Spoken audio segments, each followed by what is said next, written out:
Nikhil Utkal Cola समाज पक्षर भुवनेश्वर एक सांबादिक सम्मेलन अनुष्ठित होई सम्मेलन में परिनिर्वाचन मंडली कोला समाज पक्षर यार प्रतिनिधि स्वरूप युव समाजसेवी श्री अशोक बेहेरा को बीजेडी तरफ प्रार्थी कराई दाबी उपस्थापना करा। यार कारण है कोला समाज होती साधारणतः चाषी तेणु तांको जदि विधायक प्रार्थी भाव में जनसाधारण निकट में उपस्थापना कराए राज्यर प्राय 40 लाख कोला संप्रदाय समाज उपकृत हेबे।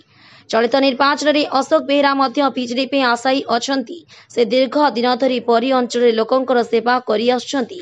तेणु बरी अंचल सर्वांगीन उन्नति लगी एही समाज पक्षर यार सभापति श्री रवींद्र कुमार परिडा, कोषाध्यक्ष श्री चिंतामणि बेहेरा, कार्यकारी सभापति कर्ण चंद्र घड़ई, उपसभापति नृसिंह चंद्र बेहेरा, संपादक तरुण कुमार दास एवं जुग्म संपादक वैकुंठ महाराणा प्रमुख एही सांबादिक सम्मेलन माध्यम माननीय मुख्यमंत्री एवं 5T सचिवों दृष्टि आकर्षण करिसेंती।